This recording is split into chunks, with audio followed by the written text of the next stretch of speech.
Alors, donc Pierrot, c'est ton deuxième séjour sur l'île. Tu es venu faire une présentation le 18 janvier, donc à Bastia, sur le survivalisme, sur tes deux livres, Survivre à l'effondrement économique et le deuxième coécrit avec Vol West. Sur la ville. Sur la ville, la survie en ville avec Rue Barbare. Oui. Donc c'est quoi les inconvénients, les avantages de la ville par rapport à la campagne? Eh bien, en cas de problème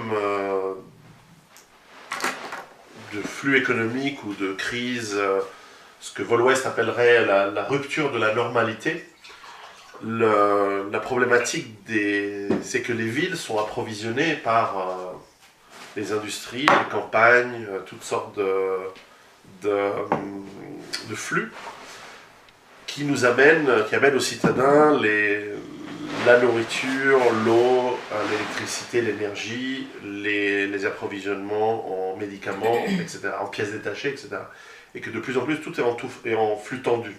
Donc la ville est en réalité un environnement extrêmement complexe, extrêmement fragile, extrêmement imprévisible, et que à partir de certains seuils de catastrophes naturelles, encore une fois de rupture de la normalité, la ville devient un environnement extrêmement dangereux. Et toutefois, alors lorsqu'on a écrit ce livre, on s'est dit peut-être il y a quand même des avantages à la ville. Et c'est vrai que l'avantage reste dans le nombre d'hommes, enfin d'êtres humains. Donc de capacité, de savoir, de connaissances aussi. De connaissances, de trouver des gens qui ont la capacité de s'organiser, etc. Alors évidemment, c'est à double tranchant, parce que plus nous sommes nombreux, plus nous avons des besoins, plus nous risquons d'avoir Si vous êtes tout seul à la campagne et que votre voisin qui est aussi tout seul panique, bon, bah, il va paniquer dans sa ferme. Si en revanche en ville, vous avez un mouvement de panique et que vous avez 10 000 personnes dans un quartier qui commencent à hurler de panique parce qu'ils ont peur d'un tremblement de terre, ils ont peur d'une catastrophe qui va arriver, ou que simplement ils se ruent dans les supermarchés pour les dépouiller de l'eau et de la nourriture, on sait ce que ça donne, des mouvements sociaux, des mouvements de foule qui tournent en panique, et ça peut être extrêmement dangereux. Il y a des morts, il y a des gens qui se font piétiner, il y a des gens qui deviennent violents, etc. Et ça, c'était pas du tout une élucubration fantaisiste de notre part, c'est simplement l'étude de toutes les situations de problèmes en ville qu'il y a eu. On a pris essentiellement le XXe siècle, mais enfin on est arrivé jusqu'en 2012. Bon alors d'accord, c'est une forme de prévention quelque part, mais est-ce que la prévention, ou alors peut-être le sujet d'un prochain ouvrage, ça serait pas vraiment de faire une rééducation complète des gens qui ont été lobotomisés par le système, par les médias, par l'éducation nationale, par énormément de choses? Alors je suis d'accord, mais bon, moi j'ai un principe de vie qui vaut ce qu'il vaut, mais qui est en tout cas un des principes qui régissent mon comportement, ma vie, c'est que moi j'essaye d'influencer les choses qui sont à mon niveau influençables. C'est beaucoup trop facile de dire il y a qu'à, faut changer le monde, il faut changer les mentalités, parce que ça nous engage à rien, et finalement c'est une approche facile d'aller dans un bistrot le soir, d'aller avec des amis, de se fumer un pétard, et puis de dire il faut changer le monde, etc. Là, on vient d'écouter autour d'un excellent couscous un très bon disque d'Ayam, qui est un de mes groupes favoris en France. Et une cuisinière que je recommande sur Porto Vecchio, je donnerai l'adresse. Oui. Choukram, c'était un très très bon couscous, plat national français de nos jours. Donc, je vais encore avoir des ennuis. Bref, on écoutait des paroles d'un disque de Ayam qui effectivement font une critique de la société qui me semble très juste. Mais, encore une fois, qu'est-ce qu'on fait après? Donc moi, ma philosophie, c'est ce qui fonctionne, et d'influencer ce qui est influençable à mon niveau. Donc, en tant qu'individu, en tant que citoyen, j'essaie déjà de m'occuper de ma famille. Je reproche juste que tu sois pas un peu plus incisif sur certains côtés. Mais bon, après c'est vrai qu'on peut pas tomber dans l'excès sans que les gens se disent c'est quoi ce fou qui nous dit de plus aller dans le supermarché, de plus... Ouais, on en avait parlé la dernière fois. La question c'est que si on va trop loin, trop vite, on se coupe d'une partie du public, et finalement on ne va pas atteindre le résultat. Parce que l'utopiste et l'idéaliste, que ce soit dans les changements sociaux ou dans les révolutions même, soit il prend toute une vie pour le faire, et on n'a pas le temps. Encore une fois, nous sommes pris par le temps. Il reste quoi, 10 ans de bon? Voilà, au mieux, de bon. au maximum à mon avis. Si on peut appeler ça bon. Exactement, ouais, si on peut appeler ça bon. Mais je pense qu'on a peu de temps. Parce que s'il y avait aucune autre problématique de ressources, d'énergie, etc., et qu'il s'agissait simplement de changer les comportements, bon, on peut se dire, voilà, après tout, j'ai 1 siècle, 2 siècles pour changer le monde. Ça a été Marx, ça a été les Rothschild, des gens qui se sont dit, bon, on va changer le monde d'une certaine manière, et on va prendre 2 siècles s'il le faut, 3 siècles s'il le faut. Et là, on voit que ça marche leur truc au bout de 2-3 siècles. Sauf que nous, on n'a pas le temps. Et la prise de conscience, elle ne peut pas se faire de force. Moi, je ne crois pas au système bolchevique ou national-socialiste allemand où tout d'un coup, on va à coup de fourche, à coup de botte, mettre au fond de la gorge des gens des nouveaux principes. Je veux dire, même l'écologie, qui est un mouvement que j'aime bien, le gros risque lié à l'écologie, le jour où elle est au pouvoir, c'est une dictature. Parce qu'on va forcer les gens à... Et bon, c'est peut-être la seule solution à terme, mais c'est pas celle qui me plaît, c'est certainement pas celle que j'ai envie de faire à titre personnel. Et c'est vrai qu'avec Vol Ouest, on a écrit un livre, on s'est dit, voilà, il faut quand même qu'on essaye d'aider un maximum de gens, et puis les amener par des choses simples, par des petits... même parfois par des petits achats simples de petits matériels qui vont leur changer leur comportement, qui vont leur faire comprendre... Petit à petit, on amène. Alors, c'est vrai que moi, je suis souvent... moi, je dis que mon approche, elle est complémentaire à l'approche d'écologistes ou de décroissants, des choses comme ça. Souvent, je suis un peu... je m'en fous, hein, personnellement. Mais je trouve assez rigolo qu'ils considèrent qu'il y ait des petites luttes de chapelle en disant « Non, si c'est pas exactement comme on dit nous, c'est forcément pas bien. » Il y en a beaucoup qui disent oui, je suis d'accord avec ta langue politique, mais sur ça. Mais tu peux pas être d'accord complètement avec quelqu'un. Deux personnes ne peuvent pas être d'accord sur un objet donné. Donc, voilà, et puis on ne va pas toucher 100% des gens. Donc n'oublions pas que j'ai une formation marketing et que mon approche, elle a quand même été réfléchie de dire comment je peux toucher le plus grand nombre de gens pour leur faire prendre conscience qu'il faut peut-être se préparer. Quand même un objectif. Et j'ai utilisé les techniques que je connais. Je ne suis pas mécanicien, donc je ne sais pas faire de la mécanique. Je suis un homme de marketing, donc je sais vendre de manière stratégique les choses. Et donc j'ai fait mon... Mais de tête, hein, ça s'est fait assez vite. Je dis voilà, j'ai ce que je sais, j'ai l'information que j'ai, ça je peux pas la changer. Elle est sincère, elle est réelle parce que je le fais moi-même. Elle est imparfaite probablement parce que je prends toujours l'avion, j'ai toujours une grosse bagnole, donc je consomme encore beaucoup, même si c'est beaucoup moins qu'avant. Mais enfin, je ne suis pas un chevalier blanc vierge et effarouché. Je suis un homme imparfait, largement, avec plein de défauts. Et il faut accepter de faire des erreurs plutôt que de rien faire. Absolument, mais au moins je le fais, au moins c'est fait, au moins ça avance. On vend beaucoup, on touche beaucoup de gens, les vidéos sont vues par beaucoup de gens. Le retour que j'ai de l'immense majorité des messages que je reçois sont des gens qui me disent qu'ils ont changé de vie, voilà, des gens qui ont quitté Paris pour revenir en Corse, parce qu'après avoir lu mon livre, ils ont pris conscience que voilà, ils devaient se raciner dans un endroit où le mode de vie est plus sain. Racines, ouais. Voilà. Et donc, vivre à un certain endroit. J'essaye d'influencer ce qui est influençable à mon niveau. Je n'ai pas l'ambition de devenir président de la République, Dieu m'en garde. Je n'ai pas l'intention de faire de la politique. Donc tous ceux qui font de la politique et qui pensent que je vais marcher sur vos plates-bandes, je ne marcherai pas sur vos plates-bandes, j'en ai rien à foutre. Au contraire, je préfère être votre copain, venez me voir, et je vais essayer je peux parler à vos électeurs pour qu'ils votent pour vous, à condition que vous alliez aussi dans le sens de changer les choses.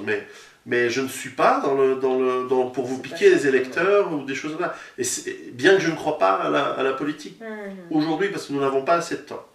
Mais bon, ça je peux me tromper. Peut-être que nous avons 20-30 ans devant nous, et qu'à ce moment-là, les changements politiques peuvent se faire. Mais j'y crois personnellement pas. Tu fais du conseil aussi pour faire passer tes idées au niveau des particuliers, de certains organismes aussi, tu m'as dit. Alors c'est vrai que, en fait, j'avais commencé ça avant même d'écrire le livre. Mais vu le changement de vie que j'ai fait, j'ai eu beaucoup de gens qui étaient curieux, qui m'ont demandé, mais qu'est-ce que tu fais, pourquoi, comment? Et tiens, tu as acheté une ferme, tu es en train de la transformer, etc. Et moi, qu'est-ce que tu penses? Qu'est-ce que tu penses de ma maison, etc. Puis moi, je dis, bah, ta maison, ça va être la boucherie s'il y a un problème, parce que voilà, tu n'es pas autonome, il n'y a pas d'eau, il n'y a pas de bouffe, etc., etc. Et puis petit à petit, ben, ça s'est un peu affiné. Puis avec la sortie du livre, ben, j'ai continué un petit peu. Et c'est vrai que comme j'ai pas beaucoup de temps et comme ben, ça intéresse en fait pas énormément de personnes, euh, j'ai un peu basé l'approche où j'ai deux types de personnes qui me contactent. C'est soit des personnes très fortunées qui ont compris ou qui ressentent également que nous allons vers des changements profonds et qui me disent voilà, est-ce que tu pourrais nous donner un avis sur notre maison, ou alors on aimerait acheter un endroit, est-ce que ça vaut la peine? Bon. Et là, bah, pour la modique somme d'une pièce d'or, une once d'or par jour, il faut faire payer. Or et argent qu'il faut acheter, ne gardez pas vos euros en et effectivement, mais c'est aussi parce que pourquoi une once d'or? C'est parce qu'il y a un symbole, c'est de dire je veux pas être payé en euros, en francs suisses ou en dollars. Je veux une once d'or. Alors l'once d'or, en fait, à la fin, ils me payent en euros, hein, c'est pas en francs suisses. J'ai beaucoup plutôt des clients suisses, ou en dollars, ou en shekels, ou en d'autres, enfin peu importe. Je prends ce qui vient, mais le montant, c'est l'équivalent de la pièce à ce moment donné. Parce qu'il y a un message par rapport à l'argent qui est dans la finance. Souvent, les gens très fortunés ne se rendent pas compte à quel point, en fait, leur argent dans le circuit financier bancaire, bien qu'il soit réparti. Exactement, et je leur dis, mais il est où votre argent? Ils disent, mais il est à la banque. Ouais, c'est quoi votre argent? C'est des 0 et des 1 dans un ordinateur. Il a déjà prêté à quelqu'un qui a déjà prêté aussi. Et donc ils vont être plumés comme vous tous, vous allez tous être plumés le jour où ça se plante, ce système-là. Donc à moins d'avoir du tangible, et donc justement le conseil c'est souvent auprès d'individus de voir de manière tangible comment leur maison, leur château, mais aussi leur comportement, et c'est là où souvent je crois que je les choque. Parce que souvent, bah, ils ont du personnel, en tout cas la partie. Il y a aussi une autre catégorie de clients dont je pourrais te parler, qui sont des gens peut-être plus simples, et eux, je leur fais souvent même rien payer. Mais en même temps, c'est pas tous les jours, parce que j'ai pas le temps. Mais c'est vrai qu'il m'arrive d'avoir des gens à qui, ben voilà, je vais voir, et puis je veux pas être payé, mais parfois ils insistent, alors parfois c'est une bouteille de vin, etc. Mais des gens qui ont compris, qui font l'effort, qui me demandent des coups de main, et qui ont peut-être une vie modeste, voilà, normale, comme ben, je vais certainement pas les faire payer ce prix-là. Enfin, bon. Il faut rétablir le trope aussi. Oui, exactement. Mais d'ailleurs, c'est le cas. Il y a par exemple quelqu'un qui est un jardinier qui m'a demandé conseil, et lui il m'aide dans mon jardin, et lui il veut apprendre à se défendre, et je lui apprends à tirer avec une arme à feu, etc., etc. Donc effectivement, le troc se fait. Donc je lui dis, tu me donnes un jour de ta vie, moi je te donne un jour de ma vie, et ça me paraît équivalent comme deal, etc. Ouais, comme rétablir les créditants. Et puis, de l'argent. Bah, c'est vrai que j'approche aussi, enfin il m'est arrivé de répondre à l'approche d'entreprise. Alors c'est rare, mais qui me disent, voilà, j'ai lu votre livre, moi je suis patron d'une entreprise, je suis dans tel et tel domaine. Venez passer une demi-journée avec moi, qu'est-ce que vous pensez? Si ça va aussi mal que vous le dites, que vous pensez que ça va aller, comment est-ce que mon entreprise peut sauver ses billes, comment est-ce que je peux m'adapter, etc. Ça, à mon avis, il y a du marché, enfin il y a quelque chose à faire d'assez intéressant. Ça n'arrive pas souvent, probablement, parce que... faire à l'échelle d'une ville, éventuellement, aussi. Alors ça m'intéresserait, je ne l'ai pas encore fait, mais si vous êtes maire, si vous êtes conseiller régional ou conseiller municipal d'une ville, ou que vous en connaissez, ça, c'est un truc que je peux apporter une grosse valeur ajoutée, c'est-à-dire arriver dans... enfin, en gros, faire l'analyse de la structure de la ville, regarder comment, et interviewer des gens, comment l'eau... est-ce qu'il y a des plans pour l'autonomie, pour l'eau, pour la nourriture, pour avoir des systèmes d'approvisionnement redondants au cas de problème, etc. De faire cette analyse, et j'ai un bon esprit de synthèse, finalement, de dire... Voilà, là il y a un problème, là il y a un nœud d'approvisionnement, là il y a un goulot d'étranglement, etc. Et d'aider à faire un plan, d'aider une collectivité locale à faire un plan de résilience, un plan de redondance. Et finalement, c'est quelque chose qui a une utilité publique importante, parce qu'il n'y a pas besoin forcément d'attendre l'effondrement économique global total. Mais une crise régionale, une crise d'approvisionnement, un choc pétrolier, un problème écologique majeur, un empoisonnement des nappes phréatiques, un acte terroriste ou peu importe, ça peut paralyser une ville pendant une semaine, 2 semaines. On voit la neige en ce moment, nous sommes en janvier 2013, il y a quelques centimètres de neige dans des grandes villes comme à Paris. Bon, bah, tout est bloqué, c'est le bordel, etc. Alors, généralement, ça ne dure pas longtemps, mais et si ça durait longtemps? Est-ce qu'une petite ville est prête? Est-ce qu'il y a des plans? Est-ce qu'il y a une résilience? Le matin, les villes sont vides. Eh oui. Elles sont approvisionnées tous les jours. Oui, tout est en flux tendu et il n'y a pas de place pour... Exactement. Donc voilà, donc c'est vrai que le conseil, j'en fais pas beaucoup parce que encore une fois, j'ai pas le temps. Mais je dirais qu'à peu près 1 ou 2 jours par mois, je fais du conseil, ce qui me permet de vivre. Ça me permet de faire mes 1000, 2000, 3000 euros par mois qui me suffisent pour vivre aujourd'hui. Donc ça va. Ouais. Et oui, ensuite, donc moi j'aimerais revenir à des choses qui fâchent. La peine de mort, c'est toujours pas passé. Les choses... Mais c'est marrant, personne n'en a commenté. Tu me souviens très bien de cette vidéo avec l'excellent vin dont une nouvelle bouteille, la petite sœur, est sortie. C'est marrant parce que j'ai parfois des critiques idiotes en ligne. J'ai vu des gens qui disent oui, en fait on ne critique pas le contenu du livre. Pourtant, il y aurait des choses à dire et intéressantes à développer, ce qui est ton cas d'ailleurs, c'est intéressant. Et ou justement, quand je fais une vidéo où je dis je suis pour la peine de mort, ils viennent pas dire ah, il était pour la peine de mort, c'est un horrible, etc. Non, la seule chose que on va dire, c'est il a fait une dédicace à tel endroit, donc il épouserait les idées des gens qui, soi-disant, enfin les idées que soi-disant auraient les gens qui ont tel endroit. Ton ami, il pense ça, donc toi tu penses ça. Tu vas juste serrer la main. Je veux dire, le jour où vous serrez la main sans le savoir à un pédophile, ça fait de vous un pédophile. Je veux dire, ça n'a aucun sens, c'est complètement débile. Mais bon, ça ne m'étonne pas. Mais bref, la peine de mort, ouais, bah, je pourrais redire exactement la même chose que je dis dans la dernière vidéo. Oui, mais non, enfin, bon.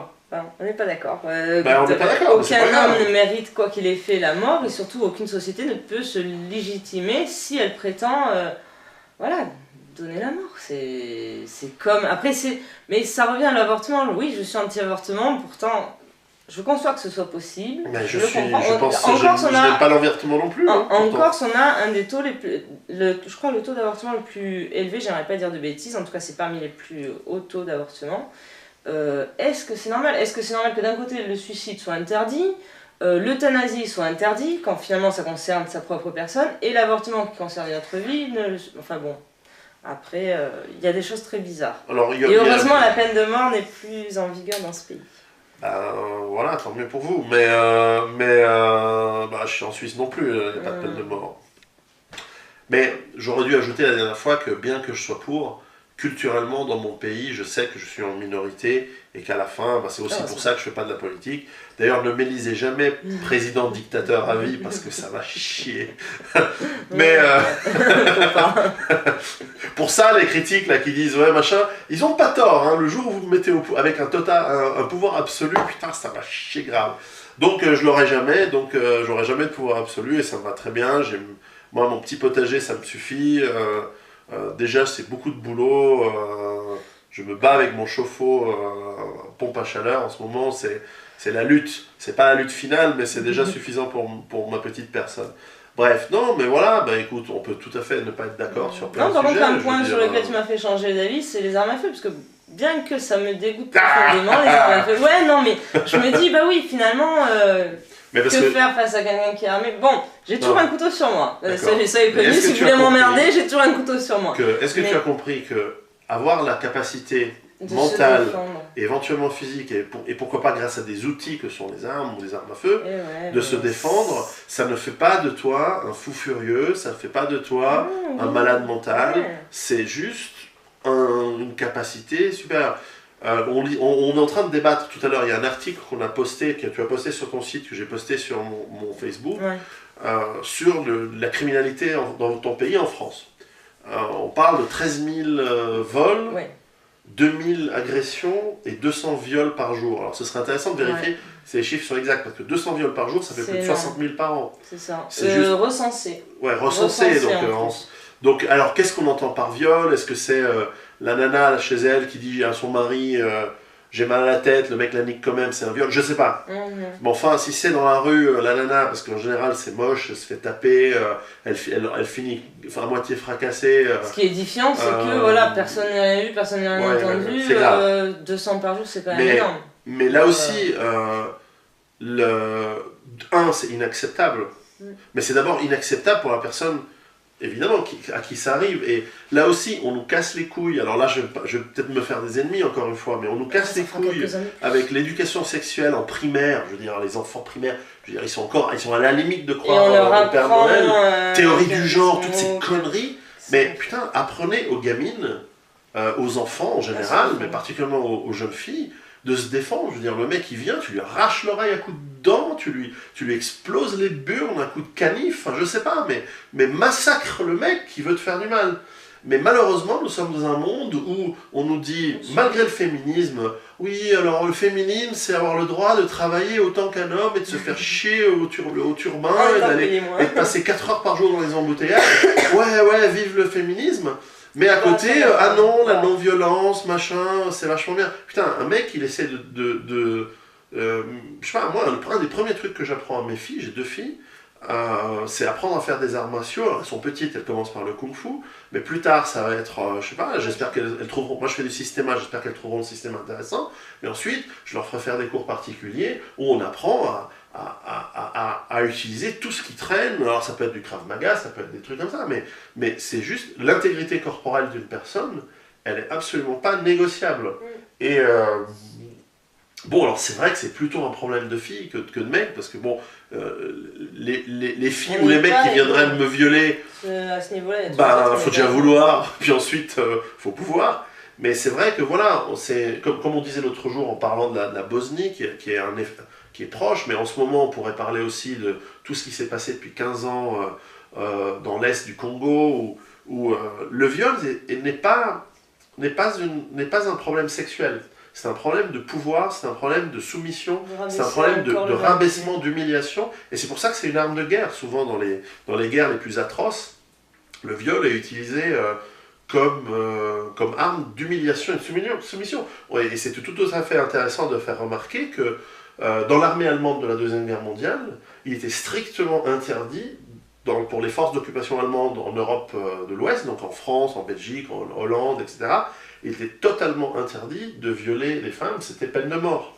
Si un soldat allemand se faisait choper à violer une nana en France, c'était peine de mort normalement. Mais ce n'était pas le cas en Russie. Parce qu'en Russie, ils considéraient qu'il fallait humilier le slave, etc. Complètement débile. Mais enfin, voilà, et ça montre bien que...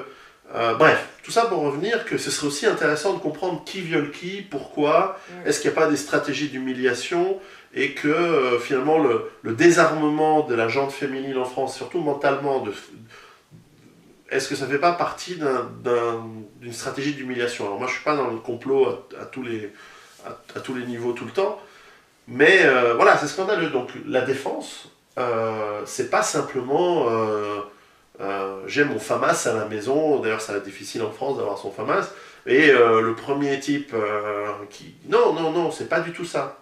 C'est vraiment défendre son intégrité personnelle, et ça commence par, dans sa tête, de comprendre que nous avons le droit et le devoir de nous défendre, de manière proportionnelle si possible, bien sûr, parce que c'est la loi, et puis parce que ça a du sens, et ensuite, pourquoi pas, d'apprendre à utiliser l'outil. Mais là, je vois ici sur cette table, je vois une bonne dizaine d'objets parfaitement mortels. Il y a une bouteille, il y a un boîtier internet qui doit peser 4 kilos qui peut fracasser le crâne de personne.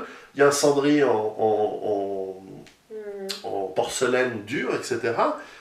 Si tout d'un coup devait entrer par surprise une personne mal intentionnée, voilà, on a déjà quelque chose. Donc simplement avoir conscience de son environnement, conscience de ce qui est possible, mais ça ne veut pas dire être agressif, ça ne veut pas dire être paranoïaque, ça ne veut pas dire... Au contraire, c'est aussi de l'empathie, c'est savoir les gens qui sont autour de nous, avoir conscience de il y a quelqu'un qui passe qui a pas l'air bien, là il y a une bande de jeunes qui rigolent, enfin voilà, c'est être connecté à son monde. C'est pour ça que voilà, 200 viols par jour, ça semble hallucinant. Ça semble beaucoup, ce serait intéressant à vérifier. Et pour tous ceux et surtout toutes celles qui nous écoutent, je vous conseille de lire le livre Protégor.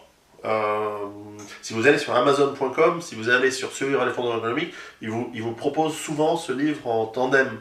Et en fait, c'est un livre excellent dont on parle dans Rue Barbare, dont on parle dans Survivre, et qui explique l'autodéfense. Et il est très très bien fait parce qu'il commence vraiment par l'esprit.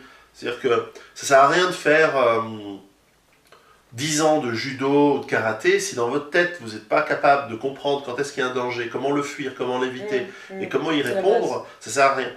Donc ce livre Protégor, c'est Guillaume Morel et Ben Hamash, je ne me souviens plus le deuxième auteur, deux auteurs, Guillaume Morel, enfin Protégor, c'est facile, c'est comme Terminator, Protégor.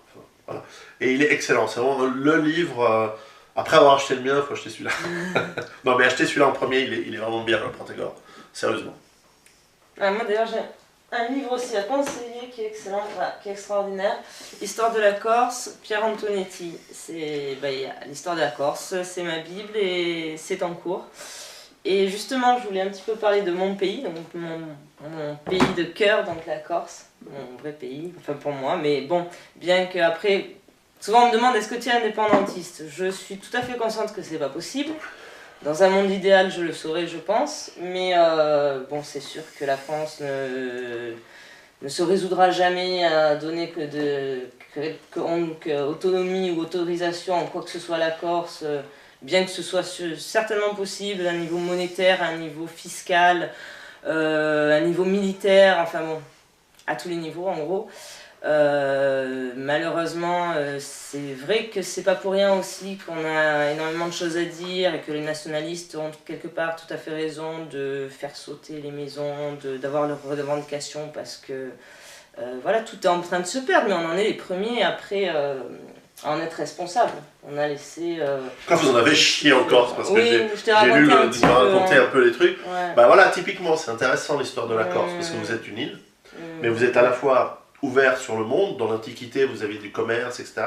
Mais enfin, vous avez subi des invasions violentes, hein, des types qui détruisent 20-50% de la population, viol, pillage, destruction, etc. Génocide, bien sûr. Largement. Et donc, c'est. Ouais, vous avez énormément. Moi, je te conseille de faire une association en France parce que c'est un truc pour gagner du pognon. Tu crées une association, genre, nous sommes un peuple qui avons beaucoup souffert, par ici les petits billets. Oui. Et ça marche tout le temps. Il y a eu 27, il nous disait donc, le monsieur très cultivé chez Cameroun, on mangeait hier soir 27 invasions, c'est ça, encore. On attend 27 provenances de... Voilà, il faut payer. Parce que le truc, c'est ça, c'est que la victimisation communautaire, comme ça, c'est un truc ça marche bien, faire du pognon. Tu inventes une catégorie, tu dis oui, alors moi, je suis ça marcherait pas pour moi, mais voilà, on a été tellement haïs, génocidés depuis longtemps, etc. Alors ça marche pour tout. Hein. Tu vas voir le président de la République, tu dis oui, il faut faire repentance et tout, puis derrière... le pognon, parce que s'il n'y a pas le pognon, ça sert à rien. Bien sûr. Là, les Arméniens, Arméniens ils ont réussi à obtenir un truc, mais ils n'ont pas touché de pognon. C'est peut-être parce qu'ils sont dignes. Ils sont bien, les Arméniens, d'ailleurs. Moi, j'aime bien. Bien sûr, ouais. Mais enfin, voilà. Mais voilà, et d'ailleurs, je trouve que c'est très bien que de plus en plus d'Africains et de musulmans en France commencent à arrêter avec ces conneries et commencent à dire non. Écoutez, ce qui s'est passé, c'est fini. Ce que ton grand-père a fait à mon grand-père, ce que mon grand-père a fait à ton grand-père, on n'en a rien à foutre. Ça s'appelle l'histoire avec un grand H, ça s'étudie, mais on va pas commencer à se mettre à genoux, ou se faire sodomiser, ou alors se faire... On est dans le pardon, il faut savoir pardonner, il faut savoir oublier, il faut savoir, voilà, le passé est le passé, et je suis pas responsable de ce qui s'est passé il y a X années, et toi non plus, et voilà. Mais maintenant, il faut faire les choses qui doivent se faire maintenant. On est responsable de ce qu'on fait. Voilà. Maintenant, par contre, les gens qui ne font pas ce qu'il y a à faire, et je voudrais passer un message aussi à beaucoup de personnes que je connais qui se reconnaîtront, qui ont des choses à faire et qui ne les font pas, par pudeur ou peur ou je ne sais pas, voilà, mais encore une fois, il vaut mieux tenter que se casser la gueule. Voilà, bref. Donc pas d'association victimaire corse. On oublie. On pardonne les... Alors j'ai juste commencé, hein, c'est non une longue liste, hein. bien sûr.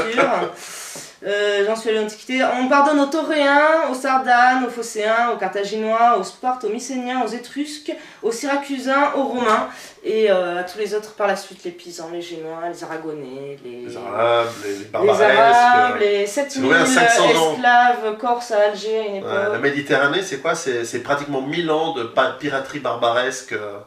Ouais.